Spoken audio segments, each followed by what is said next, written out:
Acho que isso aqui você já sabe, mas relembrando.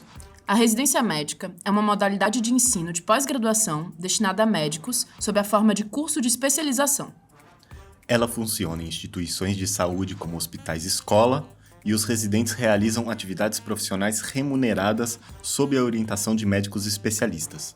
Neste programa, nós resolvemos abordar um assunto um tanto espinhoso e um pouco burocrático, a Bolsa de Residência Médica. Quanto eu vou ganhar? Tem auxílio? Tem que declarar imposto de renda? Posso fazer plantões Eu quero pra muito complementar? um décimo E terceiro. vale transporte? Mas é só isso? Licença gás? Vamos voltar Décimo nessa. terceiro. Ai, que dor de cabeça.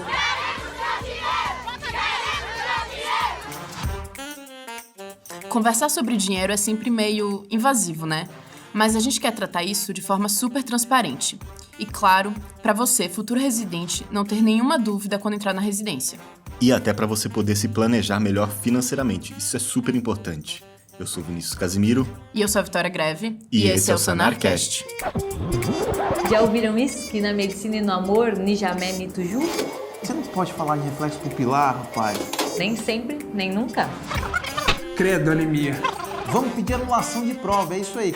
E o agente etiológico é a Borrelia burgdorferi. Parou. Eu não sei falar esse Se nome. você virar R1 de cirurgia, dou uma dica. Guarda essa, engorda uns 10 quilos agora, porque no próximo ano você vai perder tudo. E papa a prova. Pau na moleira.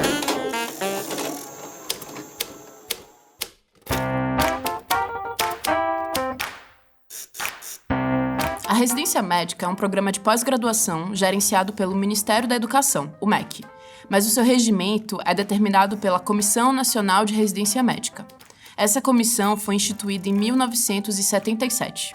A lei que dispõe sobre o programa de residência médica é a de número 6.932, de julho de 81. Eu sei que essa informação pode parecer irrelevante para você agora, mas vai fazer sentido ao longo do programa, beleza? Quanto que é a bolsa de residência? O valor bruto da Bolsa de Residência Médica é de R$ 3.330,43 por 60 horas semanais. Esse valor foi atualizado em abril de 2016, com a publicação de uma portaria no Diário Oficial da União. Fica alterado para R$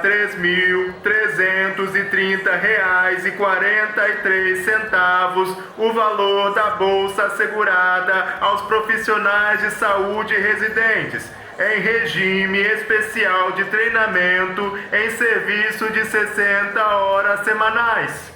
Abrindo um parênteses aqui para explicar que, segundo a legislação, os programas de residência têm carga horária de, no máximo, 60 horas semanais.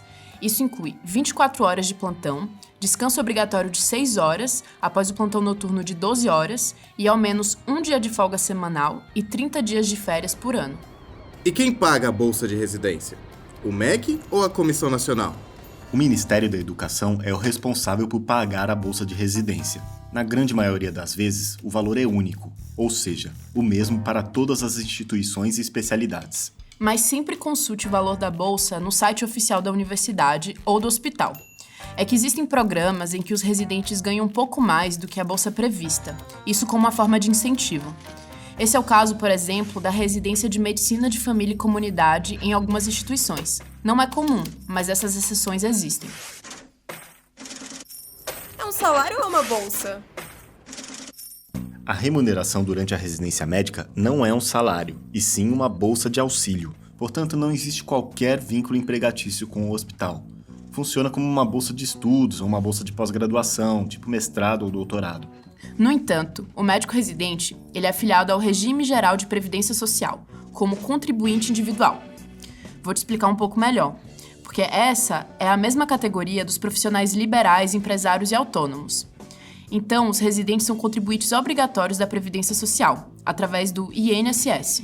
A contribuição para a previdência do médico residente é de 11%, o que significa que o valor líquido da bolsa é de R$ 2.964,13.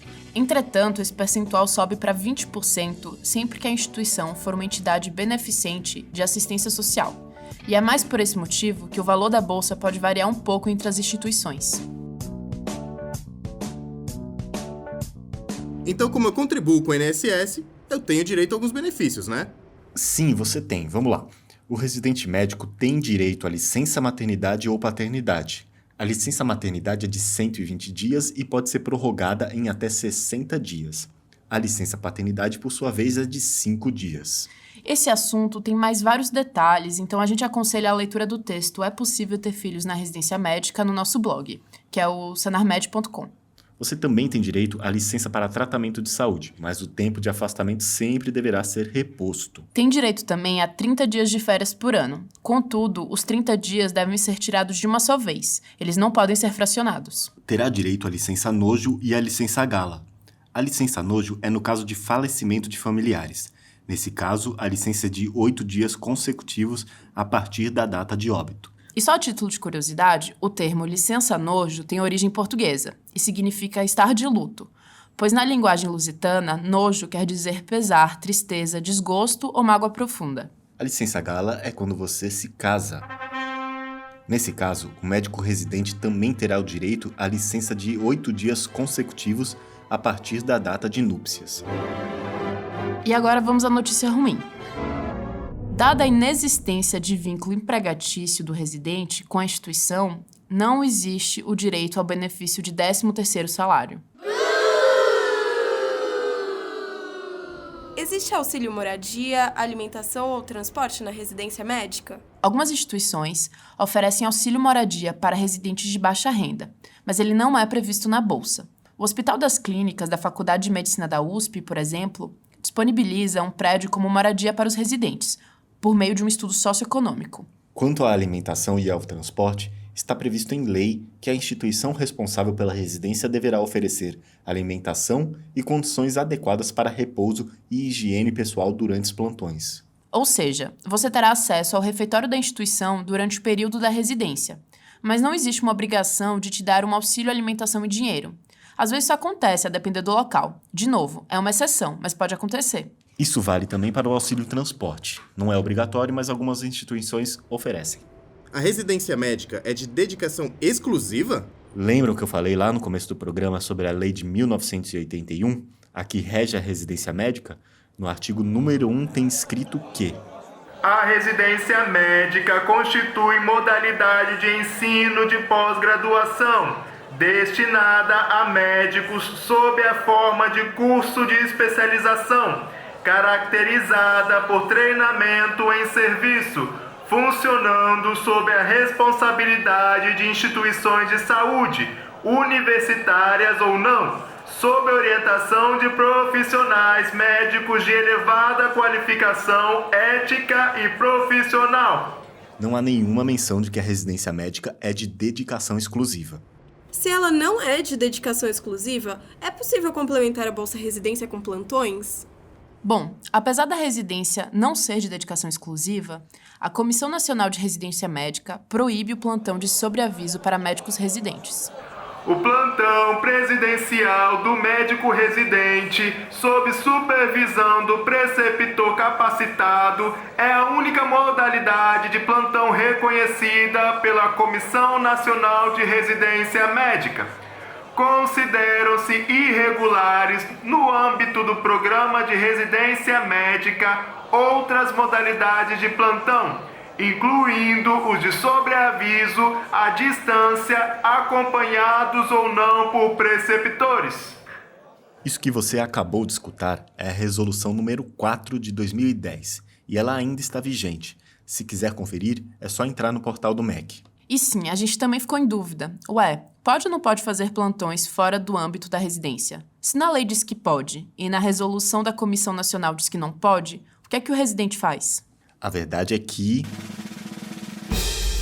a gente não sabe. É muito frequente encontrar residentes trabalhando em plantões externos à residência em diversos locais. A gente tentou tirar essa dúvida ligando para a própria Comissão Nacional, para hospitais e escolas, para instituições de saúde, mas ninguém nos esclareceu. Então, bom, você fica livre para decidir o que é que você quer fazer com essa informação. Médico residente, declara imposto de renda? Existe sim a obrigatoriedade de declarar o imposto de renda. Você deve declarar o seu imposto como rendimentos não tributáveis, o que significa que é só para informar, logo você não paga o imposto de renda. E como sobreviver com a Bolsa de Residência? Para responder a esta pergunta, a gente resolveu conversar com alguns residentes pelo Brasil afora. Bem, meu nome é Jade, eu tenho 27 anos, eu sou natural de Cuité, na Paraíba, do interior da Paraíba. Atualmente eu moro em Santa Cruz, no Rio Grande do Norte, onde eu faço residência. Aqui em Santa Cruz a gente tem o Hospital Universitário Ana Bezerra, ele é um hospital que é pela UFRN, e a gente passa a maior parte do tempo aqui no hospital, um hospital com média complexidade, e para alta complexidade a gente acaba indo para a maternidade de Januário Sico, onde a gente faz a complementação da residência. O valor da bolsa da residência é R$ 3.330, se eu não me engano. Ela, na verdade, com o desconto do imposto de renda e do INSS, acaba caindo para 2.900 e um pouquinho, 2.940 eu acho. A gente não tem auxílio alimentação nem transporte. A alimentação é toda feita no hospital. A gente acaba comendo a comida do hospital mesmo, sem nenhum custo adicional. Eu moro num apartamento no centro da cidade, não é tão longe do hospital. Moro só. Vou de carro, né? Eu trabalhei 2 anos antes de entrar na residência, acabei comprando um carro, mas gasto muito pouco o deslocamento, porque como eu passo o dia todo no ambiente hospitalar, eu não me desloco tanto.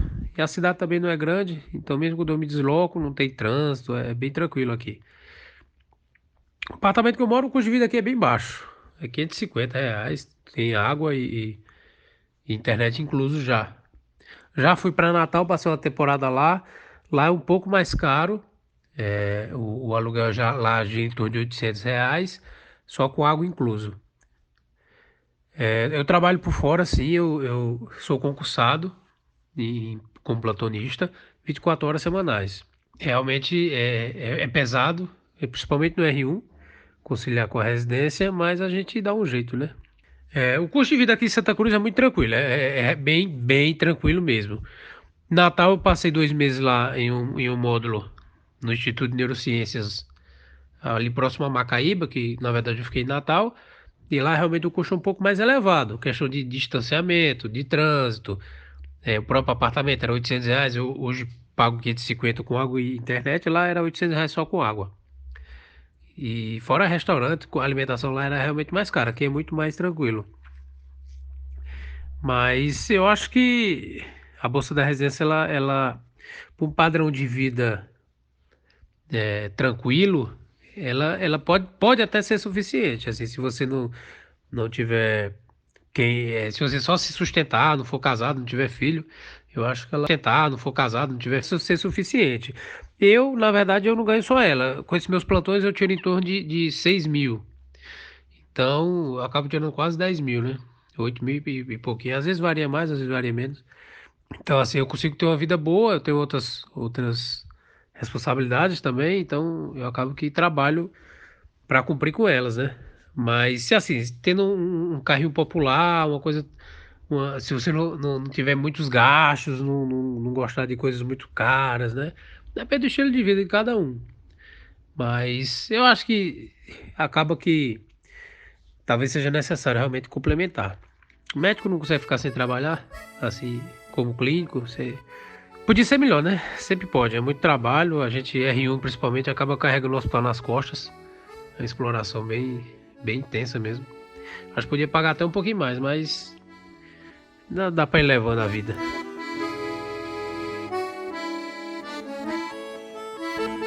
Então, meu nome é Juliana, eu tenho 28 anos, sou baiana, mas hoje estou morando em São Paulo, porque sou residente de clínica médica da Santa Casa de São Paulo. Sou R2, estou no meio do meu R2, contando os dias para finalmente me formar clínica. A bolsa da residência ela é 2.951 quebrados, na verdade. Na Santa Casa em si, a depender de se você recebe pelo Ministério da Saúde ou pela Prefeitura, muda um pouquinho o valor, mas é menos de R$ 100. Então, no caso, eu recebo a maior, que é 2.950 e um pouquinho, e não recebo mais auxílio nenhum. Não tenho auxílio alimentação, não tenho auxílio transporte, apesar de o residente poder comer no bandejão da Santa Casa, o que eu não recomendo. mas a verdade é que seria o equivalente ao nosso auxílio alimentação. Como a grande maioria dos hospitais assim, mais procurados de São Paulo, né, se a gente for falar da Santa Casa, do HC, da Unifesp, são hospitais, vamos dizer assim, bem localizados, né? Eles são em bairros que a moradia é mais cara mesmo. E por alguns motivos. Um deles não é só pela qualidade de vida do bairro, mas porque realmente está perto de um hospital universitário que muita gente procura morar ali, porque precisa morar perto do hospital que trabalha, né? Então eu moro no centro da cidade, que é onde está a Santa Casa. Eu chego na Santa Casa com 3 minutos de caminhada da porta da minha casa até a porta da Santa Casa. No meu R1 eu tive 3 rodízios que eram fora da Santa Casa e, portanto, eu tinha que gastar de deslocamento. Ou a gente dividia entre as pessoas do meu grupo, porque a grande maioria mora próximo à Santa Casa, então fosse o Uber ou fosse o carro de alguém, a gente dividia. E aí eu gastei, vamos dizer, uns 150 no mês, nesses 3 meses que eu rodei fora. Mas de resto é só caminhando mesmo. E eu acho que é muito mais não pela economia de dinheiro, mas pela economia de tempo. Como a gente tem muito pouco tempo o tempo inteiro, tá a uma walking distance de casa faz uma diferença muito grande, né? Até para poder descansar nos horários vagos. Em relação a gastos, vamos lá. Eu gasto R$ 2.700 com aluguel, condomínio, internet e net. Mais conta de luz uns R$ 100 e conta de gás uns 8. Eu não consigo cozinhar muito em casa. E um dos pontos do meu aluguel ser este valor é porque minha casa veio toda mobiliada, então eu não gastei nada. Eu entrei no apartamento do jeito que ele estava. E isso foi muito ganho também, porque eu cheguei em São Paulo para iniciar a residência. Então, muitas pessoas que eu conheço que alugaram um apartamento vazio e tiveram que mobiliar, viveram 2 estresses. O primeiro estresse de você chegar e sua casa não ter nada. Então, você já no início da sua residência, se adaptando a uma cidade nova, se adaptando a uma realidade de um dia a dia completamente novo, de um nível de cobrança muito alto. Você tem que correr atrás para comprar sofá, então isso dificultou muito os primeiros 2 meses, digamos assim, de muitas pessoas que eu conheço. E de algumas pessoas que estão agora para tomar a decisão de e agora o que eu vou fazer com esses móveis? Então, se sua ideia é sempre ou voltar para o lugar de onde você é, ou sempre morar perto do hospital onde você quer fazer seu R3, no caso, eu acho que te dá uma liberdade muito grande você alugar um apartamento já mobiliado, porque na hora de ir embora isso não é um peso, né? De ter que comprar tudo de novo, ou do preço da mudança, que sobe muito, onera muito a mudança. Eu moro sozinha, o que é um privilégio, morando no centro de São Paulo, com a bolsa que a gente recebe. Foi uma escolha minha, mas porque acho que é uma escolha muito pessoal, na verdade. A residência é uma época tão estressante da vida da gente e eu me sentia mais confortável com a ideia de chegar em casa e eu ter um espaço só para mim. O que não é verdade para a grande maioria das pessoas. Talvez dividir esse estresse seja até uma coisa mais saudável. Mas foi a minha escolha. Eu tinha trabalhado 1 ano antes de vir para a residência e a ideia inicial era essa, que eu conseguisse morar só. No meu R1 eu não trabalhei por fora. Eu tinha juntado dinheiro suficiente para conseguir passar 1 ano vivendo do meu dinheiro. Além da bolsa de residência, que basicamente paga meu aluguel. Mas isso foi o suficiente pelo primeiro ano, não tinha juntado o suficiente para o segundo e eu tive que começar a trabalhar. Meu trabalho, plantão, eu dou 24 horas a cada 4 semanas no final de semana e dou um plantão noturno a cada 15 dias durante a semana. Como o hospital que eu dou plantão noturno é na frente da Santa Casa, isso não prejudica tanto o meu horário de entrada na residência. Então eu acho que isso é uma vantagem muito grande. Quanto ao custo de vida de São Paulo, eu acho muito relativo. Eu sempre brinquei que em Salvador eu pagava o equivalente ao que eu pago em São Paulo por um serviço muito pior. Então, eu acho que de forma equivalente, a depender do tipo de programa que você gosta de fazer, São Paulo não é uma cidade necessariamente cara. O que sempre encareceu para mim é o fato de que para sair para qualquer lugar eu gasto de transporte. Então, é pensar que qualquer saída é mais o preço do Uber de ida e de volta, né? Isso é uma coisa que transforma a cidade cara para mim. Mas eu não acho incompatível com a realidade sobreviver com o dinheiro da residência, a depender das escolhas que você faz. Se a ideia é morar sozinho, não trabalhar e morar próximo ao hospital, eu acho isso incompatível com sobreviver com o dinheiro da residência, independente do que você faz no final de semana, quando você tem final de semana de folga. Isso depende muito de cada um. Eu acho que eu conheço colegas, inclusive, que moraram em residência universitária ou que dividiram apartamento, então o custo cai muito. Depende muito do que você quer, do que você teve de plano antes de vir para a residência. E São Paulo é uma cidade de todos os extremos da vida, não é? Então eu acho que dá para você ter uma boa qualidade de vida em São Paulo, tendo programações diversas. Então não acho que a bolsa de residência influencia na forma que você vive em São Paulo enquanto entretenimento, mas eu acho que muito da vida que você escolhe levar no dia a dia. Se eu tivesse que dar uma dica ou falar o que foi mais importante para mim, eu acho que tudo é planejamento. Se planejar de acordo com o que é prioridade para você. Se a sua prioridade é sair da faculdade, entrar direto na residência, eu acho que tem a possibilidade de você fazer isso vindo para São Paulo. E trabalhar ou não ser uma opção também. Acho que inicialmente talvez não trabalhar, inclusive, até se adaptar à realidade nova. Isso é uma possibilidade, mas uma possibilidade mais complexa. O que funcionou muito para mim foi ter me planejado para ter uma vida em São Paulo, que eu acreditava que fosse me dar mais conforto para viver uma residência mais saudável do ponto de vista de saúde mental. A residência por si só é uma fase muito difícil da vida. Eu acho que você passa muito pouco tempo em casa. E eu conheço pessoas que argumentaram exatamente o contrário do que eu argumento, de que já que eu passo tão pouco tempo em casa, eu não quero que minha casa seja um grande investimento. A minha linha de raciocínio era o contrário. Eu valorizo muito minha casa e a ideia que eu tenho é que quando eu estiver em casa, eu preciso que esse seja um momento muito agradável para mim, para compensar todo o meu estresse dentro do hospital. Então, mais uma vez, eu acho muito, muito particular.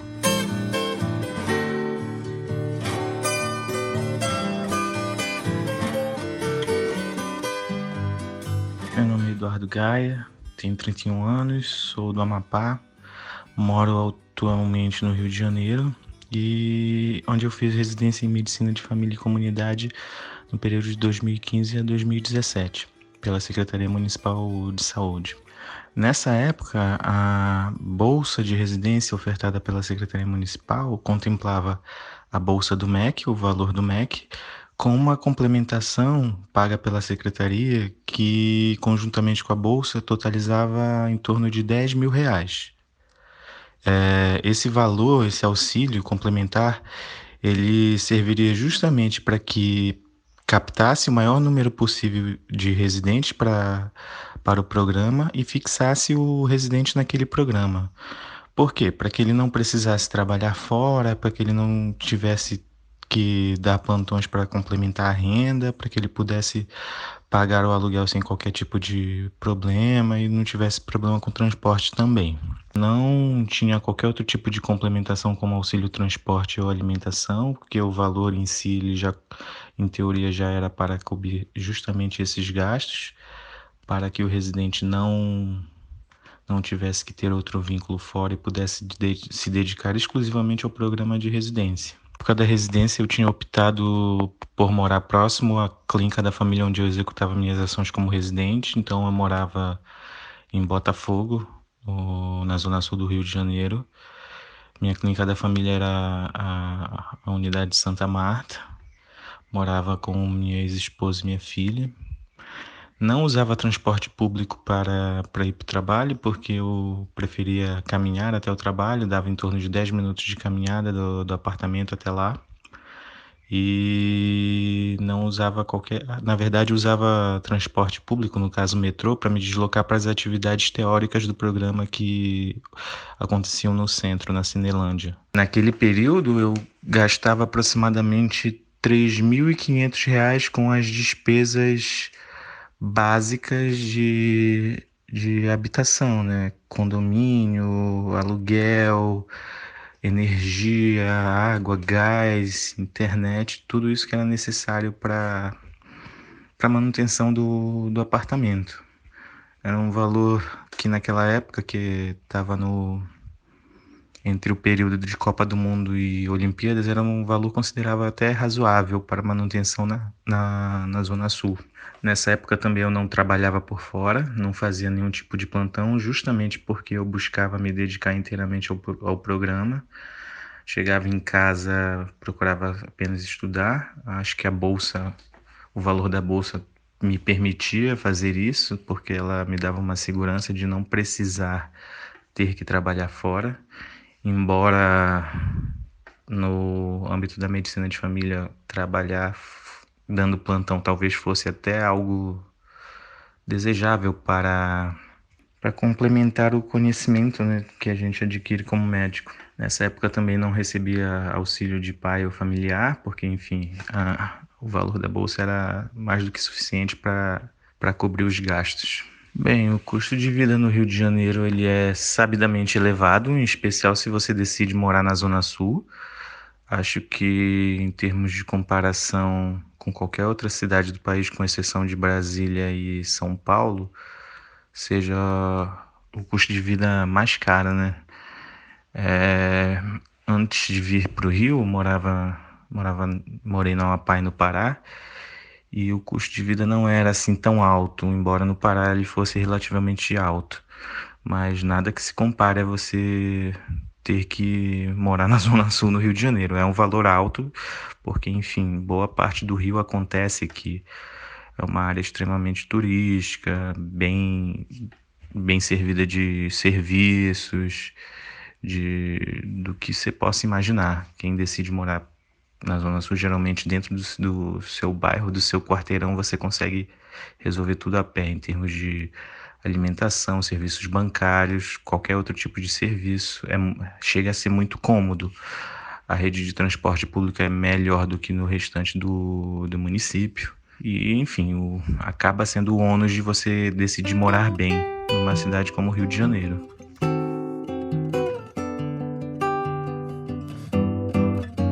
Olá, o meu nome é Igor, eu tenho 25 anos, eu sou de Minas Gerais, estou morando aqui em São Paulo há 1 ano e eu sou residente do primeiro ano de neurologia no Hospital das Clínicas da USP. Eu moro num bairro que chama Bela Vista. Para quem conhece um pouco de São Paulo, ele ficaria mais ou menos entre aí o centro de São Paulo e a Avenida Paulista, que fica mais ou menos próximo, né, ao Hospital das Clínicas. Eu divido apartamento com uma amiga que também veio para São Paulo para fazer residência. Bom, eu vou para o hospital de transporte público, metrô ou ônibus. Ultimamente eu tenho até preferido utilizar o ônibus. O tempo médio no trajeto é de 25 a 30 minutos. E o custo é de 2 passagens, uma para ida e outra para volta, então R$ 4,30 por dia. De fato, o transporte público é bem fácil para ir para o hospital, mas se optar pelo Uber, geralmente gasta aí 10, 15 reais no máximo. O valor da bolsa é de 2.900 e alguma coisa, praticamente 3.000 reais. E de outros auxílios, a gente tem almoço e janta gratuitamente no hospital, e a gente também, como residente, paga metade do valor do transporte aqui em São Paulo. A passagem é de R$ 4,30, então a gente, com cartão de estudante, a gente paga R$ 2,15.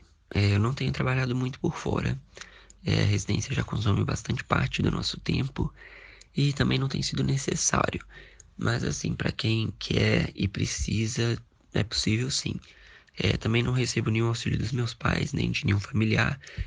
Tenho me virado com minha bolsa de residência mesmo, tem sido suficiente. Eu divido então o meu apartamento, né? Então meu gasto com aluguel, condomínio, luz, internet, água, celular, geralmente corresponde a mais ou menos 1/3 da bolsa de residência. O custo de vida em São Paulo, de fato, é elevado se comparado, por exemplo, com o custo de vida no interior de Minas. Eu acho que principalmente aluguel é o que acaba pesando mais. Mas aquele discurso de que eu não vou fazer residência em São Paulo porque o custo de vida é muito alto e eu não vou poder me sustentar com a minha bolsa, ou não quero dar despesa para os meus pais, eu acho que ele não é tão verdade assim. Se a pessoa vai fazer residência aqui em São Paulo, mas ela só faria se ela pudesse morar do lado do Hospital das Clínicas, por exemplo, que é uma região em que o aluguel é extremamente caro, ela quer fazer suas refeições fora, não sei. Talvez nesse cenário a bolsa de residência de fato não seja suficiente. Mas se para ela está tudo bem morar um pouco afastada do hospital, mas também não numa distância proibitiva, fazer as refeições no hospital ou mesmo em casa, nesse caso é possível sim viver com o valor da residência. Eu não estou dizendo aqui que o valor da bolsa é justo, não estou entrando nesse mérito do valor em si. O que eu quero dizer basicamente é que se você realmente quer vir para São Paulo fazer residência, não tenha a bolsa como um impeditivo. E não pense que o custo de vida aqui vai ser extremamente diferente do que em outros lugares do Brasil. E esse foi o Sanarcast de hoje. Não esqueçam de nos seguir nas redes sociais. Estamos no Instagram, Twitter, Facebook, YouTube. Se gostou do programa, se você conhece alguém que vai fazer residência e está super na dúvida em relação à bolsa, compartilhe o Sanarcast por aí, o podcast de quem estuda para a prova de residência médica. Tchau!